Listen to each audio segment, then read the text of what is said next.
Hello, my fellow Ghoul Renegade, and welcome back to a brand new video of Ghoulish Reacts. And today we are back reacting to. Oh, hold on. Let me set everything up. Okay, there we go. It's all fixed. Okay, and today we are finally back. Coming back to a series that I knew was coming, and it came out today. Dreams of an Insomniac Volume 1 Foundation Archive by my boy Pastra, or Pastra Spec, whichever one you want to call him from his Twitter name or his regular name. Now, we reacted to Volume 0, In Loving Memory, and Family Photo album many, many months ago. And Pastra actually left a comment on my original reaction video, and he was actually really happy that I looked at his series. So we're back again with Volume 1. I gotta do this. Gotta do it. But the interesting about this, and I want to give a little bit of elaboration or clarification as to, there's a lot of things I'm going to bring up throughout this whole video, and the reason why I know so much is I probably mentioned this a very long time ago back in my old reaction, or a video after that. Originally, I had planned to do a Pastra retrospective. I planned to do a whole retrospective based around Pastra, his content, his original characters, Dreams of Insomniac, all that. It was in the typical 5-part retrospectives that I usually do. Sometimes there's more parts, but usually when I do a retrospective, I break it down into 5 major parts and all that. Well, unfortunately, around that same time that I started working on that retrospective, I had a bunch of real-life stresses happen. I thought I was going to finally start working on my own story project that I've been announcing for the last 2 years, but it's gone nowhere. The writing for that is still going very well. Need to write the introduction, need to check on the main theme, song, all that stuff. But the reason why I hadn't done anything with the Pastra retrospective and my own story project was because of copyright issues. My dad wants me to be under legal protection, essentially, as a best case scenario. So in case I do release my characters and my story out into the world, no one can just steal it from me willy-nilly. Because for me, I just believe that not a lot of people on the internet are just that kind to let me just like willingly post my art and post my story and not try to take it. That's just me. Because sometimes with my personal creations, I'm just very protective over that. And I kind of have a bit of trust issues, not going to lie, when it comes to stuff like that. But anyway, when I was writing the retrospective, it was going to end off with Dreams of an Insomniac. But now that Volume 1's come out, I might have to update that and finish it and get it out really soon. So hopefully for my birthday, that's coming up soon. Hopefully I'm hoping that we get some money, or maybe I get some money at least, and I can start doing the copyright thing and get all my characters, under one thingy, and then we can start working on story project full time, because then I'll be fully protected. And that's not only going to go for my name, like for this channel, like I want to go all out, like, because I think one day this could turn into a big deal, and all that. But without further ado, without my senseless rambling, let us get into Dreams of an Insomniac Volume 1 Foundation Archive by my boy Pastra. Warning, this video contains flashing lights, graphic depictions of violence, and loud noises / jump scares. Well, thanks for the content warning, buddy. I'm always glad. I like the music, though.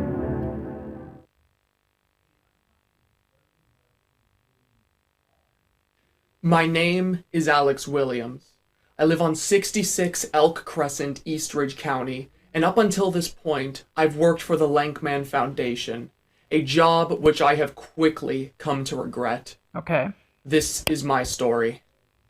Okay, so for those of you who may not remember, all the way back in Dreams of an Insomniac Volume 0, the Haunted Halloween PSA, Alex Williams was a witness to the incident that happened on Halloween night where the Eastridge Demon, also known as one of the Veldegans, Clyde, took like 7 or 6 different kids, I can't remember, and Alex Williams was one of the people who saw this happen.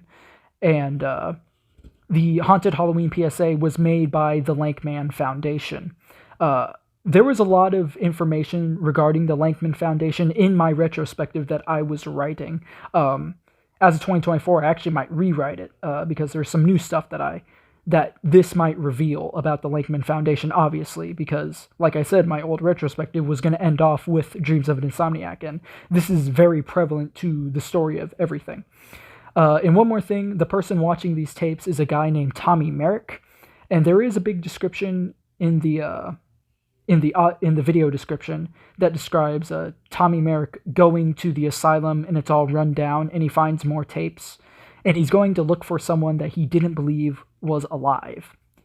So let's follow Alex's perspective through this whole thing. Foundation archive. All right.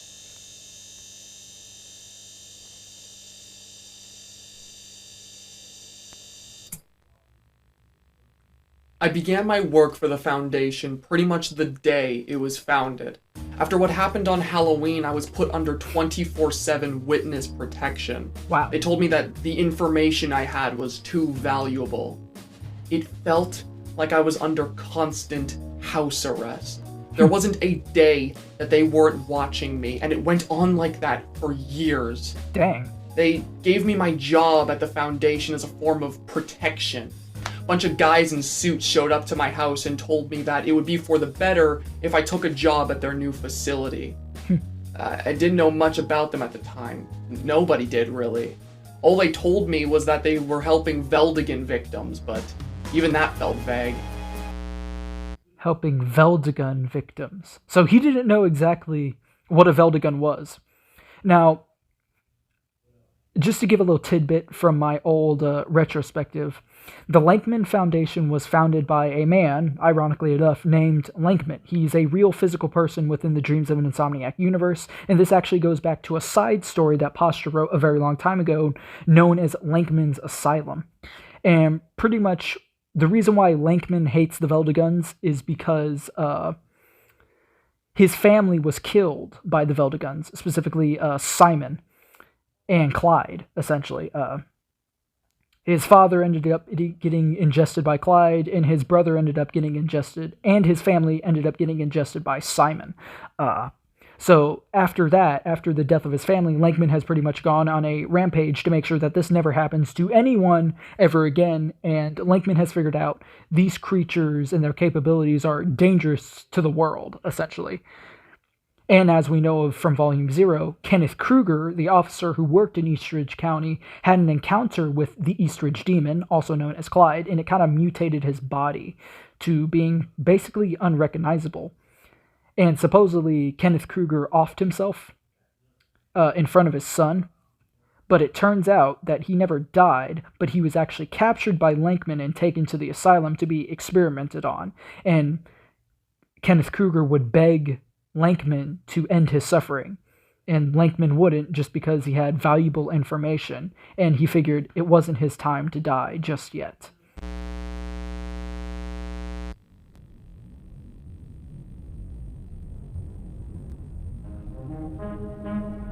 And also, on that fact too, since Lankman is also a human being, Lankman actually has a Veldigan form too.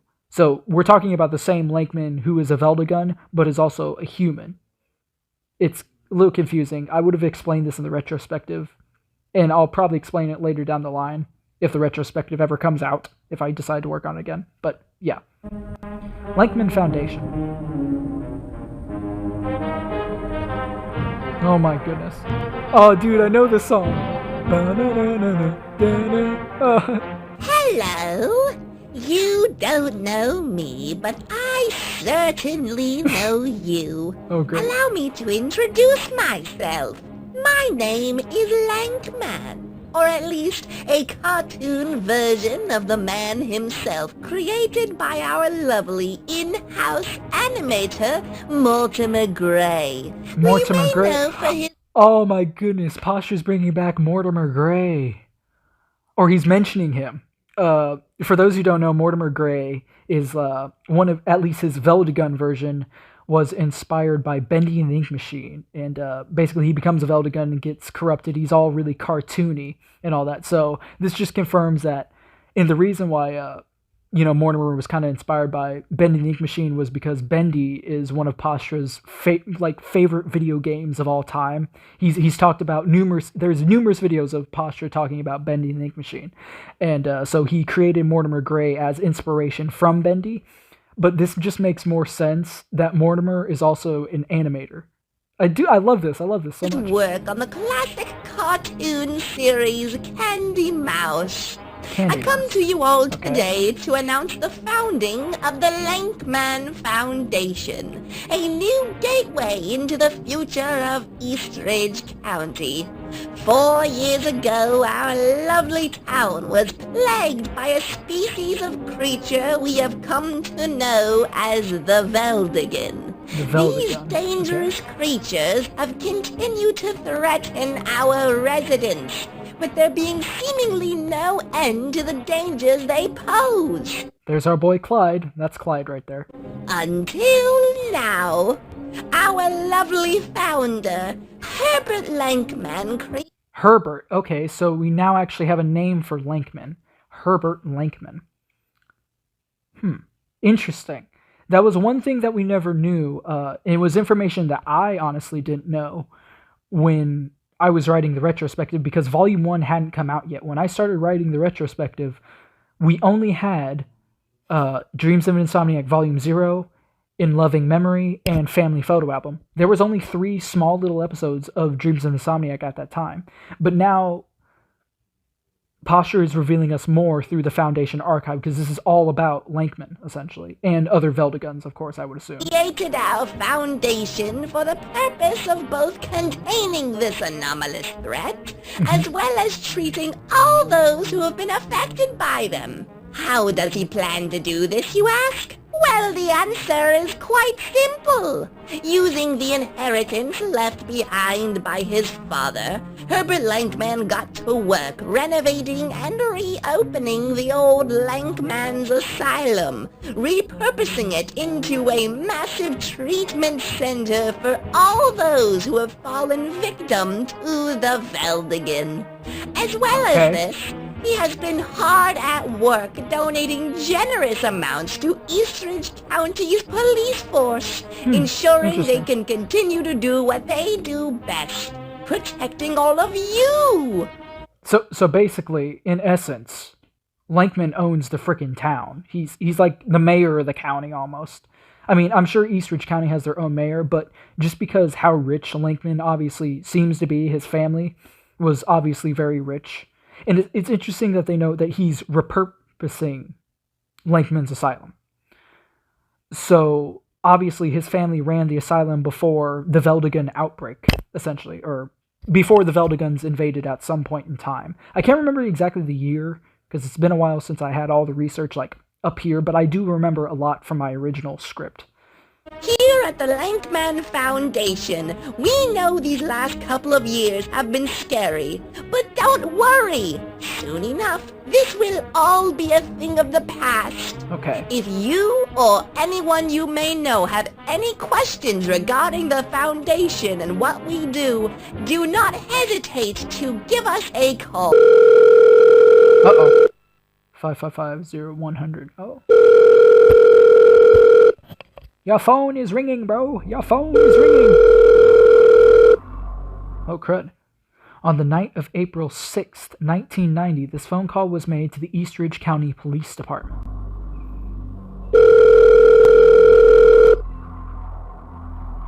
The tape acts as the only archive of this call. All records are to be purged. Oh, jeez. Wow.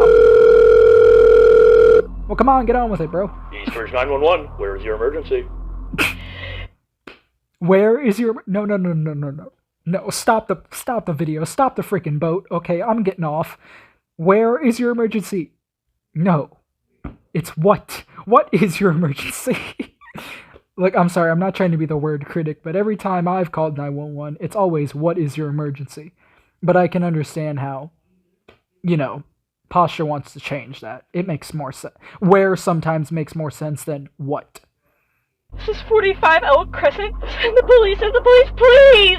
Oh, geez. Can you describe the situation to me, ma'am? There's a group of men. There's a group of men trying to break into my house. They're slamming on the door. Please send the police now! A group The of police men. will be on their way in a moment, ma'am. I just need you to breathe. Did you get a good look at these men? What did they look like? I don't know what they look like. They're all wearing masks. I can't see their faces. They look all the same!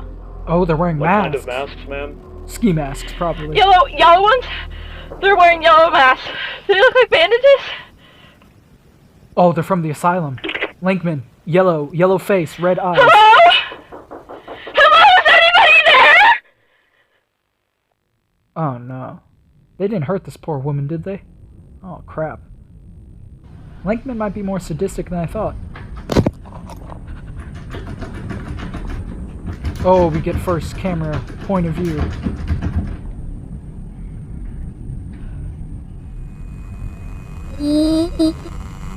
Oh.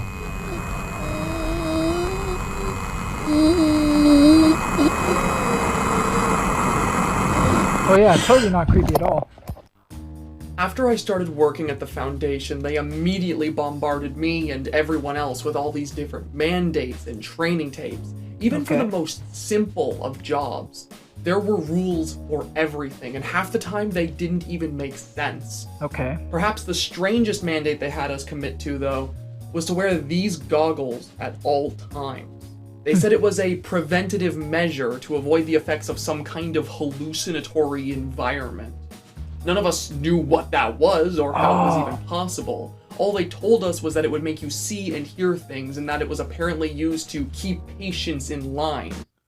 Okay, so this what he's mentioning right here, I don't know if they're going to mention this in this video, but in my retrospective, in my script, I do remember writing something in the Lankman's Asylum story section where Lankman would capture a Veldagun and use it to treat patients at the asylum, and it was called something therapy. It was some kind of like mental therapy that he would use to cure patients of their mental illnesses. And for some people, it worked. For other people, it killed them, essentially.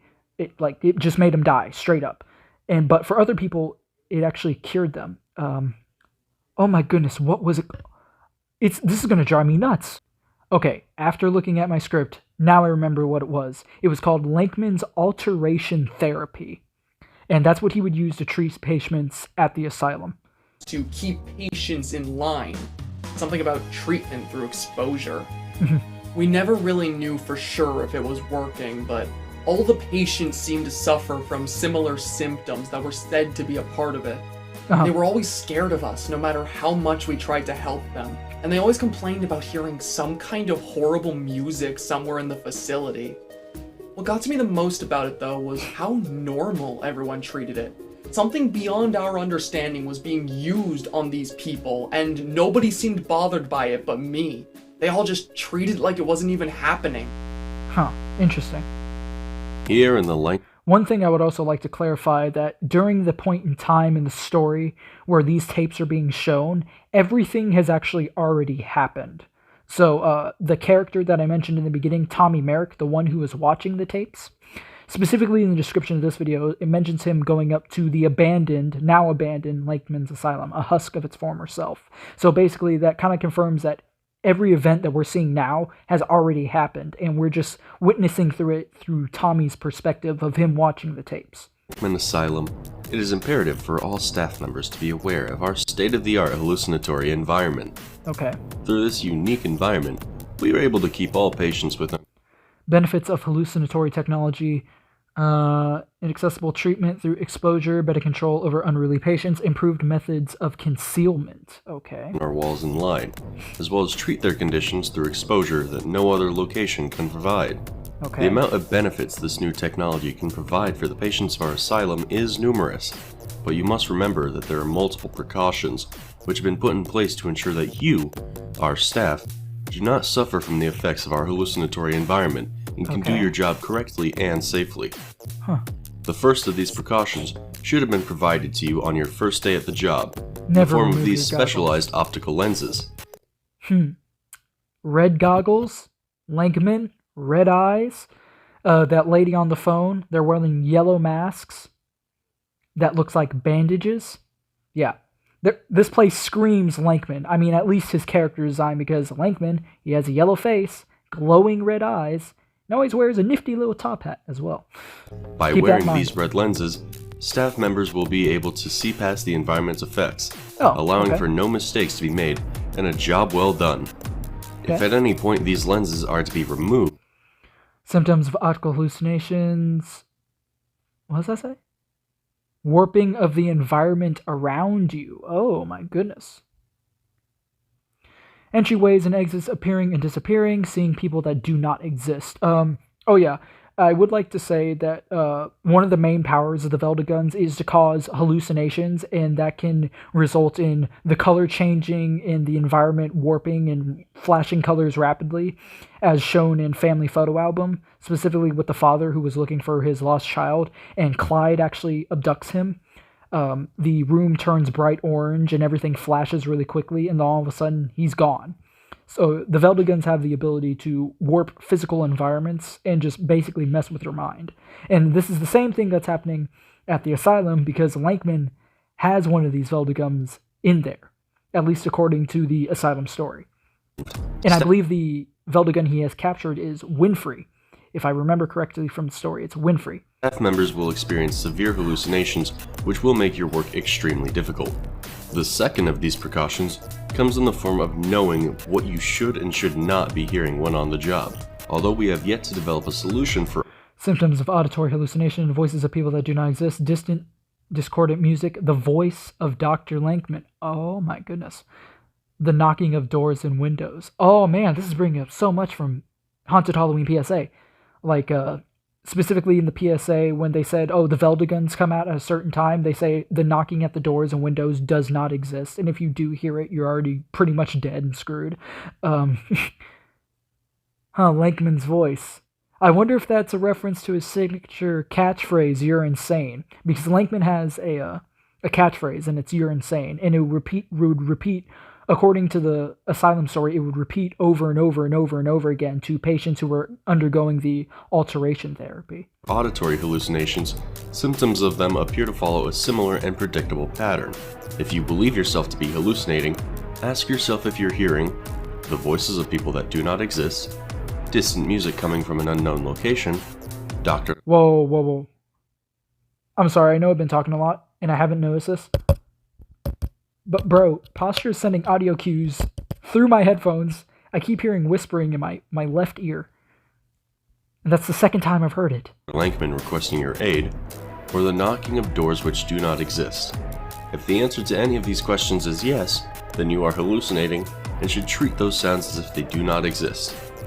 Okay. Moving on from our patented hallucinatory experiment, we next must discuss the role of another very important part of our facility.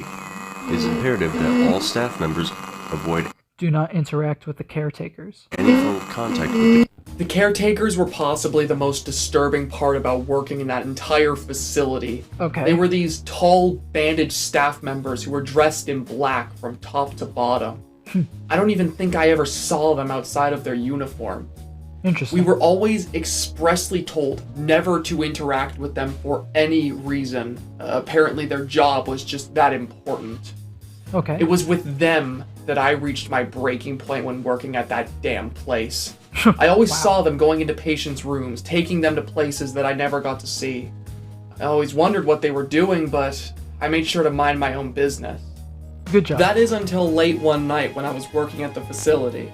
They had just brought in a new patient, a woman who looked to be in about her 30s. She had no diagnosis, no sign of serious mental illness, and physically she was fine. None of us knew what she was doing there, but like we always did, we just ignored it and minded our own business. Fair enough. That night, though, she starts a ruckus. I think every person in the facility heard it when she started screaming. Oh, geez. I was the first one to arrive when I saw what was happening. 4 of those caretakers dragging her out by her arms and legs while she's just kicking and screaming. I couldn't believe what I'd seen. I tried running in to stop them, but one of my coworkers stopped me, looked me in the eyes, and said, "It isn't worth it." I was in disbelief. These caretakers were treating Veldagun victims like caged animals, and here we were just standing there and watching. That was when I knew I had to do something about it.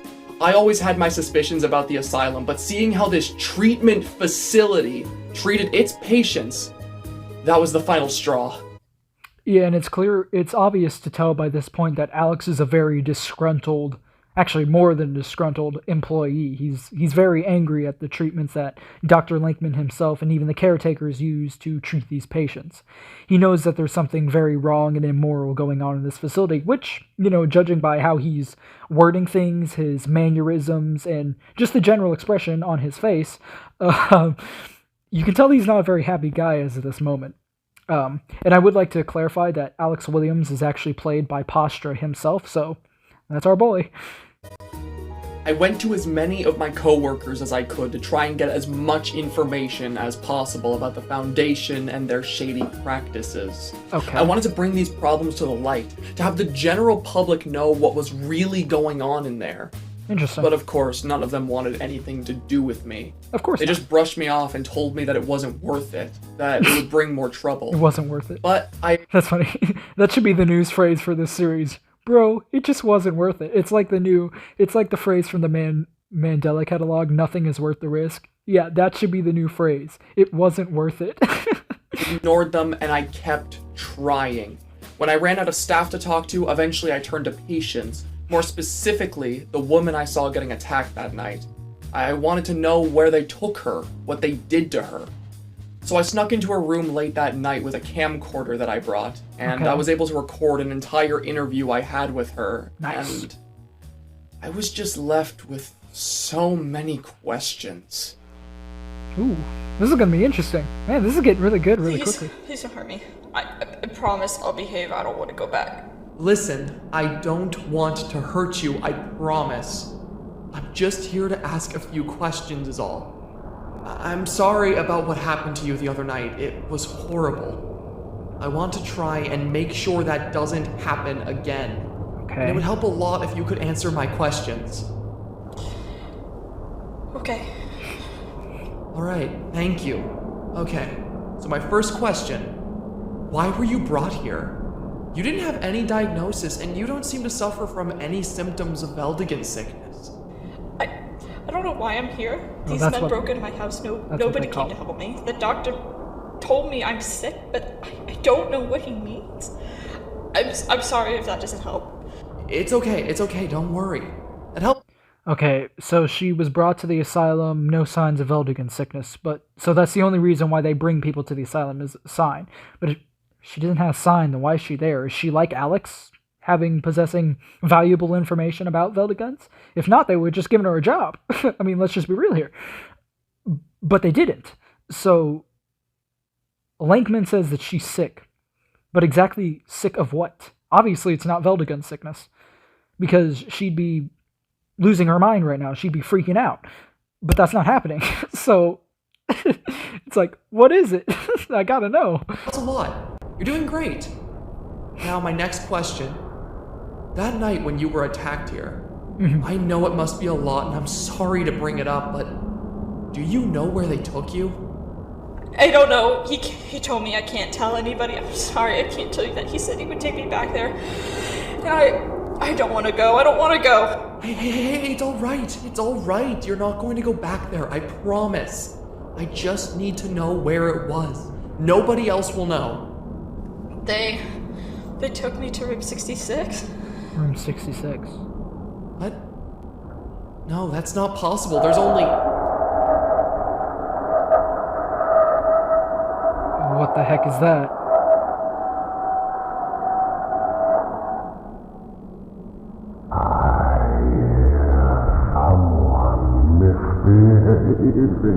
Oh, it's Lankman. Just try He's going to take me back now. Please, take him back. He isn't going to take Don't you let back him take me there. back. Don't let him take me back. Wait for a moment. Don't... Is he in full Veldigun mode? Just what do you think you're doing? Oh my goodness! Is he gonna show us his form? Oh, he doesn't sound very happy. Everything that happened was just a blur after that. Those caretakers came into the room and dragged her out before I could even do anything about it. Oh no. It was the last time I ever saw her. Bro, you And then doomed her. they just sent me back to work as if the whole thing never even happened. That in itself was odd, but it was what she said to me that stuck out to me the most. She told me that she was taken to a room 66, which didn't make any sense. The asylum was small, it was only built with 65 rooms in mind, so... They took me to rooms. I got it. I already figured it out. Secret room. It's a secret room. Room 66. Supposedly, according to the Lankman's asylum story, Lankman had a room underneath his office where he would use the Veldiguns to do experiments, specifically Winfrey, to do the alteration therapy. And so I'm thinking this is what Alex is meaning when he's talking about room 66. It was the secret room that was under Lankman's office. A 66th room shouldn't be possible. At first I thought maybe she was misremembering things, or she was just misspeaking. I mean, she was clearly stressed out, and the way she was taken there was violent, but that just didn't explain things for me. I still didn't know where the patients were being taken, and what if she was telling the truth? Yeah. I tried to look for answers to that question for a while, and nothing came of it. Nothing until I started to watch through our old conversations. During one of my watch-throughs, I saw something off the corner of my eye. Something I had never seen until it was staring me right in the face. A camera. A camera located right in the corner of that room. Oh. The asylum didn't have cameras, at least not in the rooms of its patients. If I had known they were watching me the entire time, I never would have staged that interview, and somehow I didn't see it? Something wasn't adding up. I went back to the asylum after that and checked the rooms of several patients. No cameras. I thought that I was losing my mind. I thought for a moment that maybe I was just seeing things. But then I realized something. Maybe I was. Late one night when no one else was around, I tested something. Something I was afraid to. I removed those goggles they gave us. Oh no. And when I opened my eyes, everything looked the exact fucking same. Everything started to make sense after that. Who knows what they could have been hiding that we just couldn't see? Cameras, people, rooms. Suddenly, room 66 was terrifyingly possible. And I was going to find it. So the goggles was the thing hiding room 66. So everything was, he says everything was the same. So the goggles actually hide things to where you don't see what's really going on, but when you take off the goggles, you see everything that's going on. It's kind of like the opposite effect. That's interesting. I love that. I returned to the asylum later that night with a camcorder in hand. I figured that if it could show me where the cameras were in the corners of the patients' rooms, then it could help me find what I was looking for. I walked up and down the halls of that entire asylum, trying to find anything out of place. There's room 66. And eventually, I found it. I stood in front of that door for what felt like an eternity. A part of me wanted to know what was in there so badly, but another part of me just didn't want to see it. I was terrified, but I felt like I didn't have a choice. It didn't even feel like I was in control of my own body as I pushed that door open. Wow.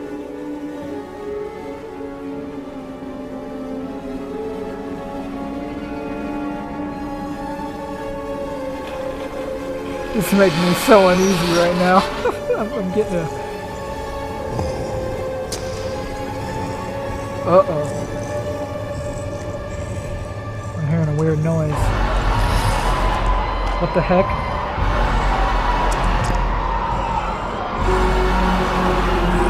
Puppy! Whoa. What in the world? Oh, is there a Lankman? Is that Lankman? You saw some weird demon-looking thing. Was that supposed to be a reference to, what's his name? Genesis? The supposedly, like, the creator of the Veldiguns? I mean, I don't remember him looking like a weird demon thing. Unless, was that supposed to be Winfrey? Let me go back. That may be Winfrey. Oh my goodness, that is Winfrey. His horns! That's Winfrey. Oh my goodness, I just remembered. Yeah, because canonically speaking, Winfrey is the biggest Veldegun out of all of them. That's Winfrey. Oh, that's crazy. He saw Winfrey. And then Lankman was standing right there, too. That's insane. Dude, they look so awesome in 3D. Oh my goodness. That has to be the greatest reveal. Looks like someone wandered somewhere they aren't supposed to be. Uh-oh, Lincoln's mad. In that moment, cornered and alone, I finally understood what they were so afraid of. I was finally seeing what they were seeing. For the first time,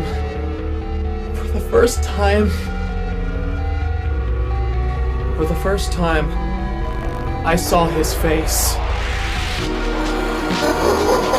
Oh, wow.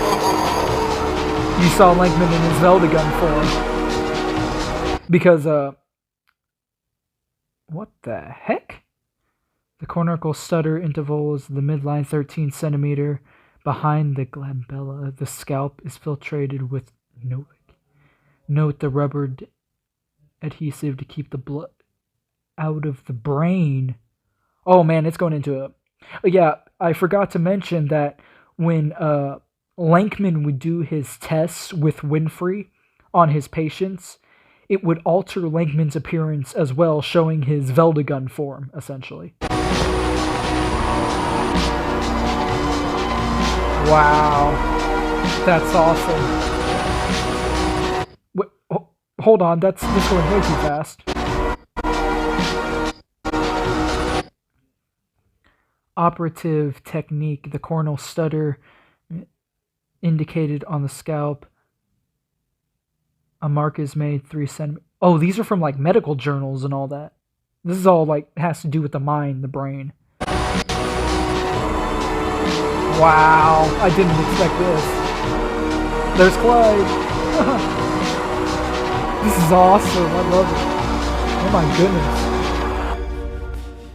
goodness. Red eyes. Yep, his signature red eyes. Dang, that looks a lot more creepy in this series. After that, I didn't know what to do. I panicked, I couldn't move. And he just stood there for a moment, staring at me. But then he let me go. Yeah, He why? just told me to go back to work and act like it didn't happen. Work continued after that. I was too scared to find out what would happen if I didn't come back to the asylum, so I just continued my work there as normal. I was never punished. Nobody ever found out. It was like the whole thing never happened. Until recently. Oh, great. The reason I'm recording this tape tonight is because I fear soon you may never hear from me again. For a while, Lankman acted like that night never happened, but ever since the recent incident, things have changed. He and the caretakers have become more aggressive. I've started seeing things. Cars passing me by with tinted windows, people following me off the corner of my eye, staff treating me like I don't even exist. Recently, it feels like they don't want me talking anymore. No. Someone I know and care about has been hurt, and they've given me a job that doesn't even fit my credentials. They've made me research somebody very dangerous, and I have my suspicions that once I've told them everything they need to know, they won't need me anymore. Pretty That's much, why I'm yeah. recording this tape. Bro, unfortunately, you're the fall guy. You're collateral damage, essentially. I've learned things about this person. Things that Lankman doesn't even know. Things that could help me. After I'm done recording this tape, I'm going to be meeting with that person. And depending on how that goes, you may never hear from me again. Is this person Tommy Merrick? I've left you something. Something important. The last thing my friend was able to provide me with before they got to him. An archive. An archive of all the Foundation's most important tapes. It contains everything. Every lie they've told, every secret they've kept, every recording I've made. If I don't come back from this, you need to spread that information. The people need to know. I don't want to go about this alone, but as things are, I've had no choice. Okay. It just feels good to finally get this off my chest. Uh-oh. Something's happening.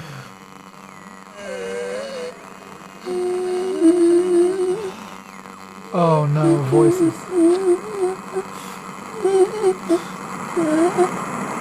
Oh no.